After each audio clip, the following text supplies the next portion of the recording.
नमस्कार, आपण ऐकत आहात रेडिओ मराठी. कलर्स मराठीवर सुरू असलेल्या रियालिटी शो बिग बॉस मराठीच्या नवीन सीझनची आहे अंकिता प्रभू वालावलकर कॅप्टन्सी पर्यंत पोहोचण्याचा अंकिताचा प्रवास तसा सोपा नव्हता बरं का. त्यासाठी बिग बॉसनं घरातील सदस्यांसाठी दिला होता कॅप्टन्सीची बुलेट ट्रेन टास्क. घरातील सर्व सदस्य कॅप्टन होण्यासाठी टास्क मध्ये धडपड करत होती. या बुलेट ट्रेन मध्ये एका सीट साठी रेटारेटी होत होती. फेअर अनफेअर खेळाचं नाट्य अधिकच रंजक ठरलं जेव्हा आर्या सोबत जान्हवी आणि निक्कीची बाचाबाची झाली. निक्कीनं माझ्या गालावर नखं मारली अशी तक्रार देखील आर्यानं बिग बॉस जवळ केली. मात्र तिच्या तक्रारीची अद्याप बिग बॉसनं दखल घेतलेली नाही. अनेक वादविवाद आणि स्पर्धकांच्या डोकेबाज खेळीनंतर अखेर अंकिता घरची कॅप्टन झाली आहे. मात्र अंकिता कॅप्टन झाल्याचं घनश्यामच्या जिव्हारी लागलं. तो हा टास्क अनफेअर होता असं म्हणत ओक्साबोक्शी रडू लागला.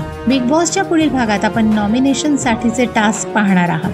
आता येणाऱ्या आठवड्यात कोण नॉमिनेट होत आहे हे पाहणं मजेशीर ठरणार आहे. बिग बॉसच्या घरातील अशाच अपडेटसाठी कलर्स मराठी आणि जिओ सिनेमावरती सुरू असलेला reality show big boss Marathi नक्की पहा आणि रेडिओ मराठी YouTube वाहिनीला सबस्क्राईब करा.